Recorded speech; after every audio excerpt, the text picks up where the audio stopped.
चलिए, बड़ी खबर मिल रही है सिद्धार्थनगर से। संदिग्ध परिस्थिति में लड़की की मौत की खबर मिल रही है। मृतका के परिजनों ने 4 युवकों पर छेड़खानी का आरोप लगाया है। परिजनों ने बलात्कार की कोशिश का भी आरोप लगाया है। परिजनों ने 4 युवकों के खिलाफ अब थाने में शिकायत भी दर्ज कराई है। तो मृतका के परिजनों ने छेड़खानी और हत्या का आरोप लगाया है। थाने में यह मामला भी दर्ज कराया है। संदिग्ध परिस्थिति में युवती के मौत के बाद यह पूरा मामला प्रकाश में आया।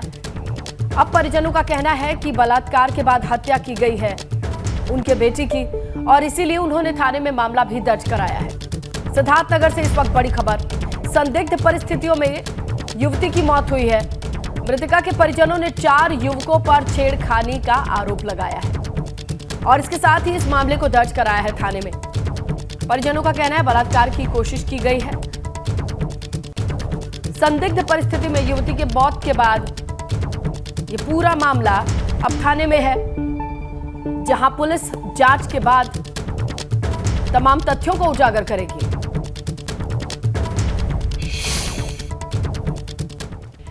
चलिए जी, आप बात कर लेते हैं सपा विधायक आजम खान की। आजम खान को लेकर आज रामपुर की एमपी एमएलए कोर्ट में सुनवाई होनी है और इसके साथ आपको बताएं कि आज डूंगरपुर केस के 3 मामलों में अहम सुनवाई का दिन है। आजम खान इन दिनों मामलों में आरोपी हैं, इन तीनों ही मामलों में आरोपी हैं।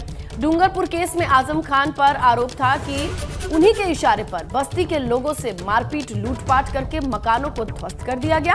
अब इस मामले में आजम के अलावा कई और सपा नेता भी आरोपी हैं। तो मामले में गंज थाने में 12 मुकदमे दर्ज किए गए थे, जिसमें सभी मामलों में आजम खान की जमानत मंजूर हो चुकी है। लेकिन अब इस मामले को सुनवाई के तौर पर आगे बढ़ते हम देख सकते हैं। देखना होगा कि आज की सुनवाई में क्या दलीलें पेश की जाती हैं, क्या बातें रखी जाती हैं कोर्ट के सामने, ये देखना होगा। तो आजम पर एक और सुनवाई। तो देखिए, लगातार अब्दुल्ला और आजम दोनों के सामने कानूनी पेचीदगी बनी हुई है। कल का दिन अब्दुल्ला आजम के लिए था और आज देखिए खुद आजम खान के लिए।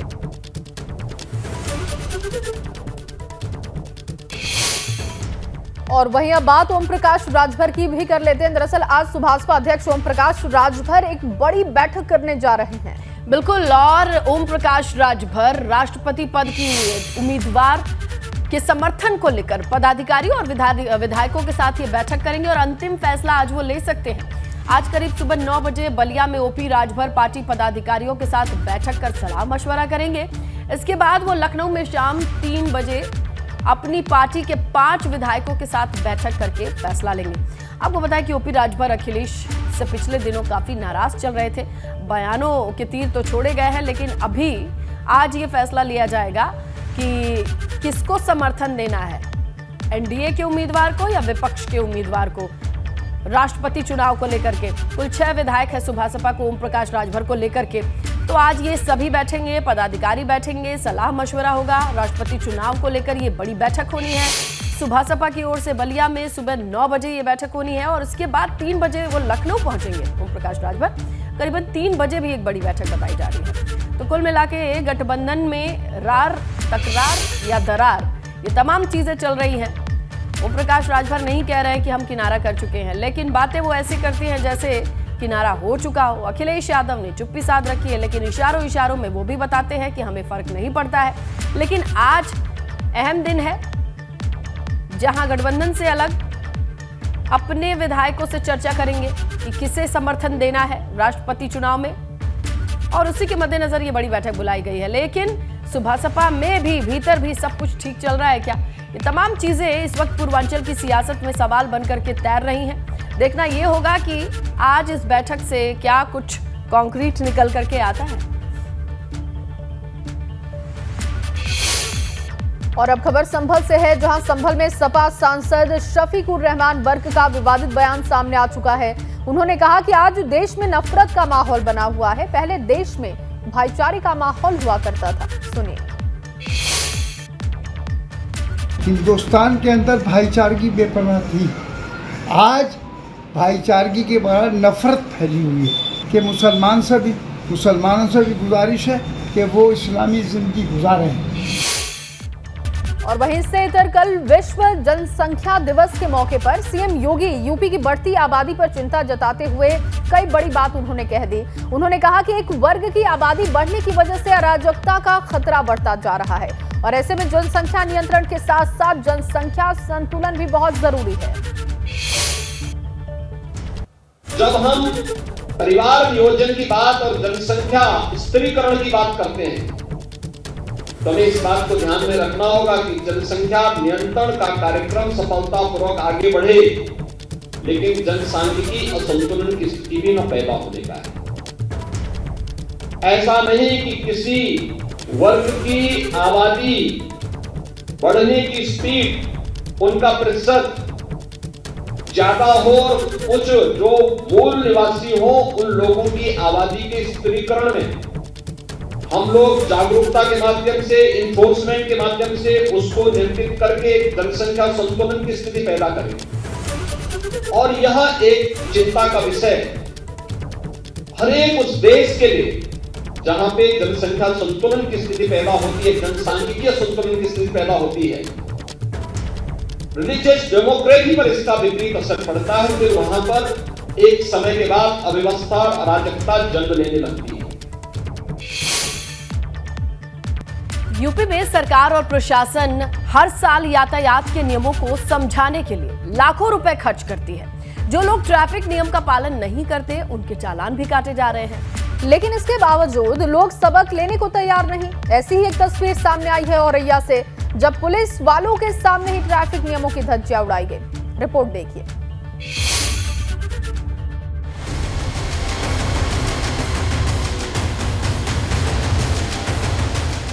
कोई अचानक से लेके कुछ भाग नहीं पाएगा, पर्स छीन के या कुछ करके। इनका दिमाग रहता है कि कितना क्लीन रहे यहाँ, तो बहुत सी विपरीत चीजें साथ। औरैया में इन दिनों यातायात संचेतना कार्यक्रम के जरिए लोगों को ट्रैफिक नियमों के प्रति जागरूक किया जा रहा है, लेकिन कार्यक्रम के दौरान ही यातायात के नियमों की धज्जियां उड़ाते हुए कोई आ जाए, वो भी पुलिस के आला अधिकारियों के सामने, तो आप क्या कहेंगे? ऐसा हुआ औरैया में ट्रैफिक पुलिस के एक कार्यक्रम में, जिस पर विश्वास करना मुश्किल है। एक शख्स अपनी बाइक पर एक या दो नहीं बल्कि 7 बच्चों को लेकर पहुंच गया, जिसे देखकर पुलिस वाले और अधिकारी हैरान रह गए। जब बाइक वाले से सवाल पूछा गया तो सुनिए उसका जवाब क्या था।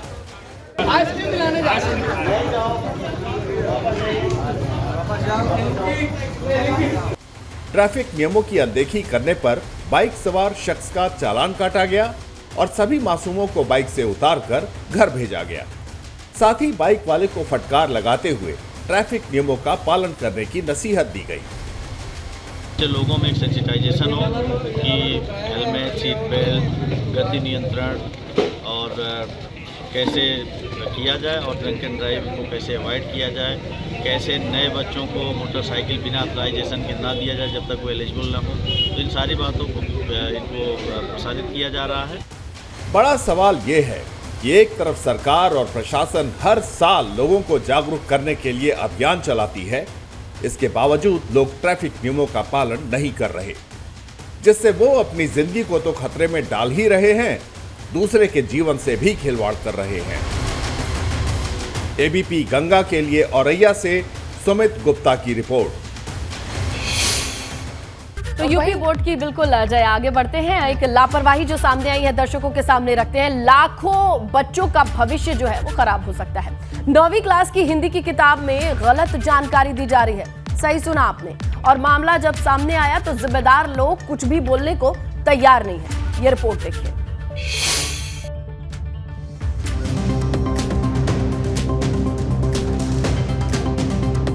दुनिया का सबसे बड़ा एजुकेशनल बोर्ड कहलाने वाले यूपी बोर्ड की एक ऐसी बड़ी गलती सामने आई है जिससे लाखों बच्चों का भविष्य खतरे में पड़ सकता है। हैरत की बात यह है कि हिंदी माध्यम के इस बोर्ड ने गलती हिंदी विषय की किताब में की है। यूपी बोर्ड ने 9वीं क्लास की हिंदी की जो किताब प्रकाशित कराई है उसमें मशहूर लेखक श्रीराम शर्मा की जगह गायत्री परिवार के संस्थापक पंडित श्रीराम शर्मा आचार्य की तस्वीर छपी हुई है। इतना ही नहीं, लेखक श्रीराम शर्मा की जन्म तिथि और जन्म स्थान भी गलत दिया गया है। श्रीराम शर्मा का जन्म स्थान मैनपुरी जिला लिखा गया है, जबकि यह जगह 2 दशक पहले ही फिरोजाबाद जिले की शिकोहाबाद तहसील में शामिल हो चुकी है। किताब में लेखक पंडित श्रीराम शर्मा की जन्म तिथि 1892 लिखी हुई है, जबकि उनका जन्म 23 मार्च 1896 को हुआ था। यूपी बोर्ड की इस गलती की चौतरफा आलोचना हो रही है। ये जो अग्रवाल पब्लिशर्स की बुक है, इसमें उनका स्थान आज भी मैनपुरी दिया हुआ है, ये भी गलत है। उनकी फ़ोटो जो लगी है वो फ़ोटो आंवल खेड़ा के जो गायत्री परिवार के संस्थापक थे, आगरा ज़िले के रहने वाले श्री राम शर्मा आचार्य जिनको कहा जाता है, उनकी फ़ोटो लगी हुई है। तो ये खामियां हैं, ये बड़ी खामी है। बच्चे इस तरह से उनकी फ़ोटो देखेंगे तो समझेंगे बच्चे कि वही गायत्री परिवार वाले ही शर्मा जी हैं, इनका भी भेद नहीं कर पाएंगे। तो इस पर सरकार को भी दृष्टि रखनी चाहिए कि हमारे जो पब्लिशर्स हैं वो किस तरह की पुस्तकें निकाल रहे हैं, ताकि आगे आने वाले समय में बच्चों को कोई कठिनाई न हो। दरअसल यूपी बोर्ड ने मौजूदा सेशन के लिए 9वीं क्लास के लिए हिंदी का जो सिलेबस तैयार कराया, उसकी किताब छापने का काम तकरीबन आधा दर्जन प्रकाशकों को दिया गया। सबसे ज्यादा किताबें अग्रवाल पब्लिशर्स ने छापी हैं। यूपी बोर्ड की इस गलती से हिंदी के जानकार और शिक्षक दोनों ही नाराज हैं। उन्होंने इसे लाखों छात्रों के भविष्य के साथ खिलवाड़ बताया है। जो 9th की हिंदी की पुस्तक है, उसमें जो 5th चैप्टर है, वो चैप्टर का नाम है स्मृति, और उसके लेखक हैं पंडित श्री राम शर्मा। लेकिन उसमें जो तस्वीर छपी है, जो चित्र लगा है, वो पंडित श्री राम शर्मा आचार्य जी का है, जो कि त्रुटिपूर्ण है। इसमें शासन को भी और प्रकाशक को भी मिल करके तत्काल इसमें परिवर्तन करना चाहिए, नहीं तो एक गलत संदेश विद्यार्थियों के बीच में जाएगा और गलत जानकारी विद्यार्थियों के बीच में जाएगी। इसलिए अविलंब विचार करके परिवर्तन करना अपेक्षित है, करना उचित भी रहेगा। बहरहाल यूपी बोर्ड अब बैकफुट पर है। इस बड़ी गलती पर उसके पास कोई जवाब नहीं है। जिम्मेदार लोग कैमरे पर कुछ भी बोलने से बच रहे हैं और इसे पब्लिशर की गलती बताकर पल्ला झाड़ने की कोशिश में है। यूपी बोर्ड की यह गलती कितनी बड़ी है, इसका अंदाज़ा इसी से लगाया जा सकता है कि अकेले 9वीं क्लास में इन दिनों 30 लाख के करीब बच्चे पढ़ाई कर रहे हैं। जाहिर है बोर्ड की यह लापरवाही 30 लाख बच्चों के भविष्य के साथ खिलवाड़ करने जैसी है। बोर्ड के जिम्मेदार लोगों को इस गलती का बखूबी एहसास भी है। यही वजह है कि वो बैकफुट पर हैं और इस पूरे मामले में चुप्पी साधे हुए हैं और कुछ भी बोलने से बच रहे हैं। कैमरामैन रोहित श्रीवास्तव के साथ मोहम्मद मोइन, एबीपी गंगा, प्रयागराज। तो दिखाते हैं सुपर फास्ट अंदाज में यूपी के हर छोटे बड़े शहर की 7 जरूरी खबरें। चलिए शुरू करते हैं।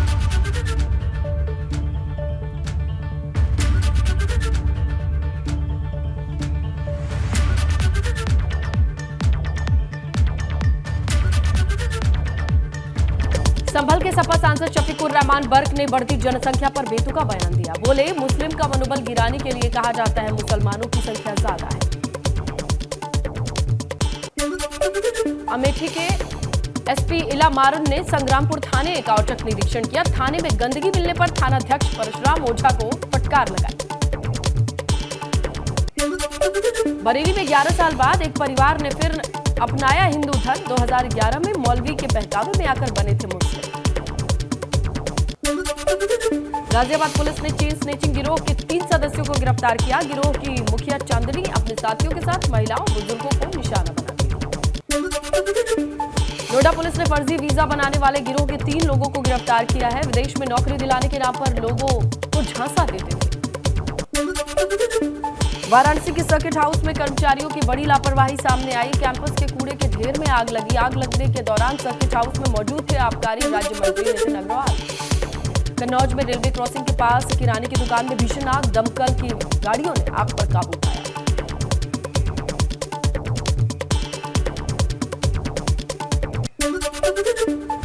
और चलिए बात करते हैं वाराणसी के ज्ञानवापी विवाद की। आज ज्ञानवापी विवाद को लेकर वाराणसी की कोर्ट में सुनवाई होगी। बिल्कुल, और अभी कोर्ट की मेरिट में जो सुनवाई है वो मेरिट के आधार पर चल रही है। मुस्लिम पक्ष अपनी दलीलों को पेश कर रहा है। इसके बाद हिंदू पक्ष कोर्ट में अपना दावा पेश करेगा। आज जब मुस्लिम पक्ष की जिरह पूरी हो जाएगी तो इसके बाद फिर हिंदू पक्ष अपनी दलील को पेश करेगा और मुकदमा सुनवाई योग्य क्यों है ये दलील पेश की जाएगी। और वहीं सुनवाई से पहले हिंदू पक्ष ने अयोध्या की तर्ज पर हिंदू पक्ष ने ट्रस्ट बनाने का बड़ा ऐलान किया। ट्रस्ट का नाम श्री आदि महादेव काशी धर्मालय मुक्ति न्यास रखा गया है। तो आज अहम दिन है क्योंकि मुस्लिम पक्ष की तरफ से सबसे पहले जिरा होगी और उसके बाद हिंदू पक्ष भी अपनी तरफ से दलीलें रखेगा।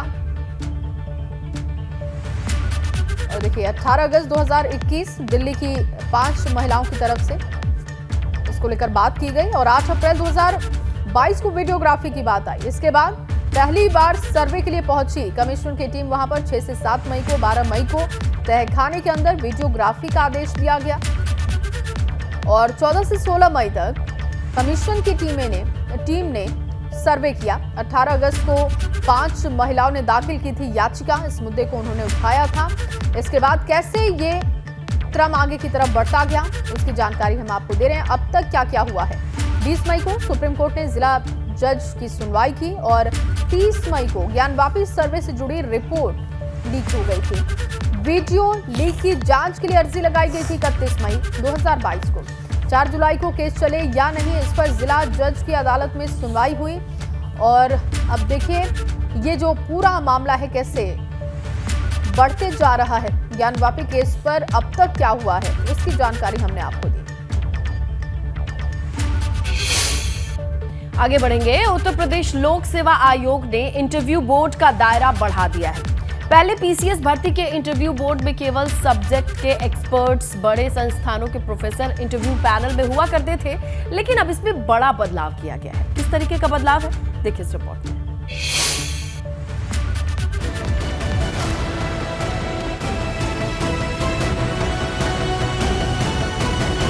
यूपी पब्लिक सर्विस कमीशन ने पीसीएस समेत तमाम दूसरी प्रमुख भर्ती परीक्षा के इंटरव्यू के पैटर्न में अब बड़ा बदलाव करने का फैसला किया है। इस फैसले के तहत इंटरव्यू बोर्ड में अब सब्जेक्ट एक्सपर्ट्स और प्रशासनिक अफसरों के साथ ही दूसरे फील्ड के प्रमुख लोग भी शामिल हो सकेंगे। नए नियम कमीशन की अगली भर्तियों में होने वाले इंटरव्यू से ही लागू हो जाएंगे। इंटरव्यू लेने वाले पैनल में अब यूनिवर्सिटी के मौजूदा और पूर्व वाइस चांसलर शामिल होंगे। इसके अलावा सेना में ब्रिगेडियर रैंक से ऊपर के अफसरों के साथ हाई कोर्ट और सुप्रीम कोर्ट के रिटायर्ड जज भी बुलाए जाएंगे। वरिष्ठ वैज्ञानिक और सेंट्रल गवर्नमेंट के क्लास 1 अधिकारियों को भी इंटरव्यू पैनल में जगह दी जाएगी। कमीशन ने ये फैसला इसलिए किया है ताकि इंटरव्यू को लेकर अक्सर होने वाले विवादों को खत्म किया जा सके। दरअसल सीमित विकल्प होने की वजह से अभ्यर्थियों को इंटरव्यू में मिलने वाले नंबरों पर अक्सर विवाद पैदा होता था। कई बार गंभीर आरोप भी लगे हैं। यूपी पीसीएस की भर्तियां वैसे भी पिछले 1 दशक से विवादों के साए में हुई हैं। उत्तर प्रदेश लोक सेवा आयोग ने यूपी पीसीएस की भर्ती परीक्षाओं के इंटरव्यू को लेकर बड़ा बदलाव किया है। अभी तक जो भर्ती प्रक्रिया का इंटरव्यू कराया जाता था उसमें सिर्फ सब्जेक्ट के एक्सपर्ट रहते थे, इसके साथ साथ आईएएस व आईपीएस अधिकारी ही रहते थे। लेकिन लोक सेवा आयोग ने अब एक बड़ा बदलाव किया है। इस बदलाव के तहत अब जो इंटरव्यू बोर्ड बनेंगे उनमें सब्जेक्ट एक्सपर्ट और आईएएस और आईपीएस के साथ साथ 5 अलग कैटेगरी के लोग भी इसमें रह सकेंगे। जो तमाम यूनिवर्सिटीज़ हैं उनके वाइस चांसलर या पूर्व वाइस चांसलर को भी इंटरव्यू बोर्ड में रखा जा सकेगा। इसके साथ साथ सेना में जो ब्रिगेडियर से ऊपर रैंक के अधिकारी हैं वो इस इंटरव्यू बोर्ड का हिस्सा बन सकते हैं। जो रिटायर्ड हाई कोर्ट या ऊपर की जो सुप्रीम कोर्ट है उसके जो रिटायर्ड अधिकारी हैं वो इस इंटरव्यू बोर्ड का हिस्सा बन सकेंगे। इसके साथ साथ जो वरिष्ठ वैज्ञानिक हैं उनको इस इंटरव्यू बोर्ड में जगह मिल सकती है और साथ ही साथ जो केंद्र सरकार के A क्लास के अधिकारी हैं उनको भी इस इंटरव्यू बोर्ड में रखा जाएगा। प्रयागराज में प्रतियोगी परीक्षाओं की तैयारी करने वाले छात्रों ने कमीशन के इस फैसले का स्वागत किया है। प्रतियोगी छात्रों का मानना है कि इंटरव्यू पैनल को लेकर किए गए बदलाव के बाद अब भर्तियां और पारदर्शी तरीके से हो सकेंगी। नहीं, एक सार्थक पहल है, ये तो करना चाहिए, अच्छी बात है। पारदर्शिता लानी चाहिए और वैविध्यता भी होनी चाहिए कि अलग अलग क्षेत्र से अगर एक्सपर्ट आते हैं तो ठीक है, अच्छी चीज़ है कि उनका एक अलग नज़रिया होगा चुनने का। तो ये जो इनका पहल है अलग अलग सेक्टर से लेना, तो हम स्पेशली यही कहना चाहेंगे कि आप लीजिए, हर सेक्टर से लीजिए, जो भी अगर एथिकल मॉरल जो भी वैल्यूज़ लेना हो, आप जहाँ से लेना हो लीजिए, लेकिन आप जो है ऐसे सेक्टर से भी लोगों को चूज करिए जो यहाँ के, जैसे जिसके पास यूपी का स्पेशल चीज़ें हो, जो समझ सकें वहाँ की ग्रामीण समस्याओं को, लोगों की समस्याओं को समझ सकें, तो ऐसे लोग की ज़रूरत है। और इनकी पहल है तो बेसिकली अच्छा ही होगा, अगर इम्प्लीमेंटेशन होगा तो बढ़िया है। अगर शुचिता की जहाँ बात हो रही है, पारदर्शिता की बात हो रही है, तो आप वीडियोग्राफी करवाइए। वो हमको लगता है को ज़्यादा सही तरीका है। बाकी किसी और अधिकारी को बुलाना किसी अलग डिपार्टमेंट से, तो उस पर मेरी राय ये है कि आप जिस विभाग के लिए भर्ती कर रहे हैं उस मतलब कि विभाग के अधिकारियों को या जो उसकी परख रखता हो उसको आप बुलाइए। यूपी पब्लिक सर्विस कमीशन के बड़े कदम के बाद बेहतरीन टैलेंट को चुनने की प्रक्रिया और अधिक बेहतर होगी। बहरहाल ये जरूर कहा जा सकता है कि योगी राज में यूपी पब्लिक सर्विस कमीशन धीरे धीरे सुधार की राह पर है। हालांकि जो एक्सपर्ट हैं और जो प्रतियोगी छात्र हैं उन्होंने इसके साथ ही कई और अहम सुझाव भी दिए हैं और उनका कहना है कि अगर उन सुझावों को मान लिया जाएगा तो आयोग की भर्तियों पर जो विवाद मंडराता है, जो आशंकाएं उठती हैं, वो दूर हो सकेंगी और पूरी भर्ती प्रक्रिया जो है वो निष्पक्ष व पारदर्शी ढंग से संपन्न हो सकेगी। कैमरामैन रोहित श्रीवास्तव के साथ मोहम्मद मोइन, एबीपी गंगा, प्रयागराज।